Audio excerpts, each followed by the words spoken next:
Hello and welcome to GuyLogicGaming. My name is Temko and this is InnerSpace, a game developed by PolyKnight Games and published by Aspyr. It is a combination of a space exploration flying game as well as a underwater exploration game. And the title really says it all. You're flying in a globe sphere in a verted world, and you have to explore a variety of settings, spheres, through the air, through a variety of tunnels, caves, networks, and systems, where you learn more and more about this abandoned world with its oceans, with its skies, with its wind currents, and everything in between. It's really hands-off, and the goal is obviously just to explore and experience this phenomenal world. But the game has a couple of issues. Let me say it lightly because I don't think it's a really good game, and that is a damn shame. So before we dive into gameplay about this title, let's take a look at the options, settings, and talk a little bit about PC performance and everything related to it. Options wise, you can invert the Y-axis, which is fairly important. You can change map controls, and you already notice I'm using my keyboard here. The game has no mouse control in the menus. Nor, and this I feel is a unforgivable sin for any PC title, but especially a freeform 6-axial movement PC title, no mouse controls for movement. You cannot direct your movement through the mouse, which you can then either use the keyboard, which is clunky, as you'll see in the video, which I'm doing, or use a controller. But even there, controller mappings really aren't that fantastic, to say it lightly. Now there is mouse control. You can already see that the stalling for air drift and the transformation buttons so you can dive and resurface again during the gameplay are linked to mouse buttons. But the actual movement, aiming, and anything related to that in terms of your direction isn't. Damn shame, nearly unforgivable in and of itself, in my opinion. Though obviously, your mileage may vary, as your capability to cope with controls like this on a gamepad or on a HOTAS system or something similar might obviously differ. For me though, not that great. The game does offer several languages, which is pretty great. There is no spoken language, so this all text-based dialogue in the game, and the game has full screen and windowed, and a wide range of resolutions it supports. Pretty good. It does have a decent set of audio options and no video options to speak of. Now, in a 2D game, this wouldn't be much of an issue. But this is not a 2D game, it is a 3D game, and while it's stylized, while its aesthetic looks clean and crisp, reminiscent a lot like Aspyr was from last year, it nonetheless doesn't look really great in terms of visual fidelity, and I would have liked to up that quite a bit with AA, with other special post-processing effects. As it stands though, the game runs at about a bajillion FPS on any system anywhere, and you can pretty much run it on a toaster from what I can tell. It's well optimized in that case as well though, so it's not like the game is demanding even though it doesn't look that fantastic. It's not, it asks about what you expect from it visually. So what do we expect from it visually? Well, let's go ahead and dive into a game and we'll take a look at gameplay and talk about why I don't think this is that great a video game. So the first thing you'll notice is that you're flying through this open world. Now this is the first area of the game, and one reason is that I didn't want to spoil anything beyond this because there is, if you are interested in the title, quite a bit to explore. Much of the enjoyment and gameplay of this title is derived from, well, flying around or swimming around as it would, and exploring, experiencing, finding out nooks and crannies for you to enjoy, if that is the sort of thing you want. But that doesn't make it a bad game. Aspyr was particularly this very specific thing. Fly around through these oceans, experience the vistas, experience the beautiful art, experience the atmosphere, and go ahead and enjoy yourself. This game sort of misses the mark there, and it does so primarily in visual presentation. Where this game really starts to lose me is not so much the controls, which I just found frustrating, but I could deal with controls being frustrating. You get a controller, you map it to keyboard, you map it to a mouse through a third-party system, you can generally work around controls. Dark Souls really mastered that art of screwing up controls and letting mods sort it out, and if I can deal with that, this game wouldn't be an issue. But the visual style here is mostly blue and, well, brown, and that isn't great for your diversity or clarity.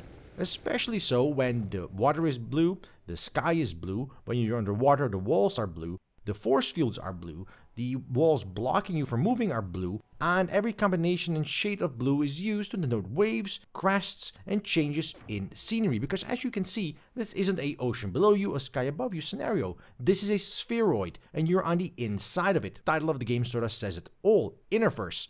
So what you're doing is flying inside this sphere. So when you're diving down to an ocean, you don't know ahead of time if it's shallow, if it's deep, if it curves into the sky on the other end of a little bubble. And finding this out through experience is an exercise in frustration, because part of the game is transforming your little flyer into a submarine, and you have to do so manually. So when you dive out of the water and the camera behind you isn't quick enough in catching up as you dive out of the water, you suddenly find yourself falling back in repeatedly and repeatedly and repeatedly. And this does boil down to the visual style, especially later down the line when certain areas want you to get highlighted. They'll open this segment up in a nice warm golden glow, sort of inviting you to come to the sunrise, come to the warmth, explore this area that has the light and has the nice looking things that are detailed and not monotone blue. The problem is that if you're not exactly there because you took a wrong turn, or you're exploring other areas of the map because you're curious, all you're really seeing is a drab affair in blue.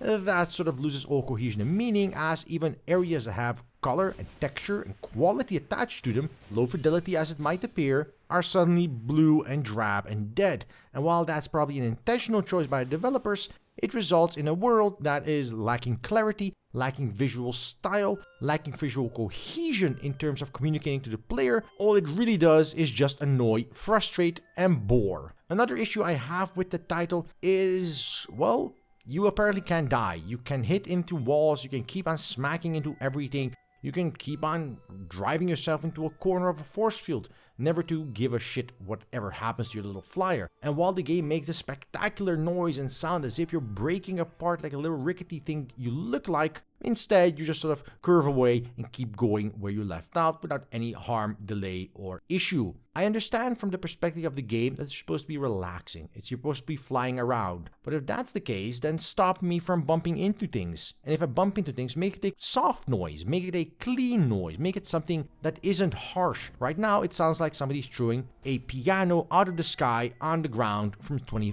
floors down, and there's a chicklet down there destined to be a McNugget, which is basically what you sound like in this little paper mache aircraft diving into these various areas. Now, you do get different aircraft models to play with, and you can switch around between them if you want to use them. But they don't really serve a functional purpose outside of visual fluff. They're there to make you look prettier, which is fine in and of itself, but there is no reason to chase after them. There's no reason to pick up these relics as the story-focused ones, which boils down to the exploration. It's only driven by your desire to see the next area.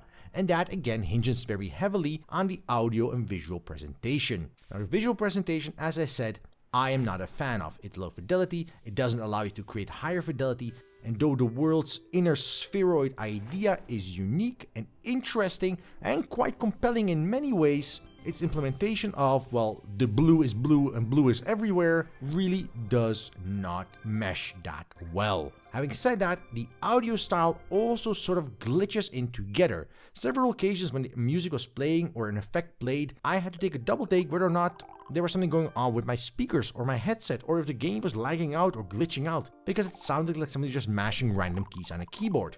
Having heard that sound effect several times over in the first few minutes, then I realized that is intentional. It sounds like a broken record. It sounds like a piano thrown off a building, except when it doesn't and you have this nice melody in the background. And then that melody makes way for some drab cascading sound that is more away from somebody just blowing in a trumpet. I'm being very harsh on the title here, and that is because I saw a lot of potential in this uniquely styled, cool concept of this casual, free-form experience where you can explore this wonderful looking world. And don't get me wrong, from an art style, from an art direction perspective, it looks beautiful. The changes between scenery of air and ground, the changes between the various concepts of moving and shifting around, unlocking new areas, flying to new zones, exploring everything and everything, every nook and cranny, from little small temple-y crooks to big vistas where you can just sweep around, from being slingshotted out of a sphere with massive speed. everything looks and feels phenomenal. But that's only in those few seconds. If you're playing this game for a few hours, it starts to get monotonous, it starts to get blue, it starts to get dried out, it starts to lose all form and definition. Several times, even in this very first zone, when I dived into the very first cave you dive into, I lost my way because the exit wasn't clearly marked, the roadways in the cave were marked, its edges were not marked properly, because all you could see was a blue ocean with a blue drab area highlighted by, well, slightly less blue areas. And then you have areas where there is a color and glow, and obviously this is intentional to highlight these areas, and that is good, but the rest of the game just looks horrid in comparison, and that really isn't. All of this could be forgiven by just adding a bit more visual fluff, by adding more video options for the player to customize his color scheme, for example. Not the end of the world. Where I draw the line and say this game really isn't worth it is the implementation of various mechanics and their bugs. Right now the game has several known issues, including the changing of resolution, including game-breaking bugs in the first map that prevent you from progressing, including several binding bugs in the menus that prevent you from changing key bindings. These are all basic functionalities that should not be an issue in a game going for production usage. And yet, even in a game with a restricted scope such as this, they are. And while yes, I can applaud the little artifacts you find and the little animations they show when you find them, I can't condone or forgive very simple issues for very simple basic tasks like changing your resolution that are still issues going into your live production. Because that tells me that there are much bigger issues under the hood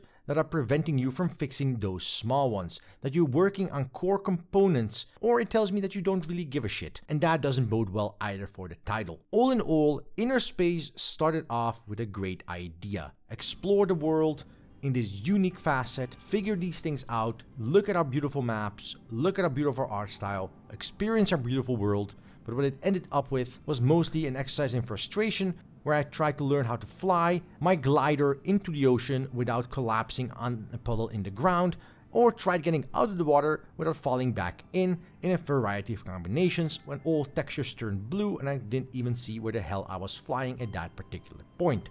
In those cases, it did not actually bug out and prevent me from progressing. Overall, I would not recommend you check out InnerSpace at really any price, and for its current asking price of $20 or a regional equivalent, that is very much a hard no from me. I don't often make reviews of games I dislike because simply I don't want to give them the time of day, but InnerSpace drew me in with its beautiful art style, its cool concept, and its overall amazing presentation. And yeah, still images looked great, but as soon as flying started coming in, and several hours later, I found myself looking at a blue texture overlaid by a blue texture overlaid by a blue wall, I lost all desire.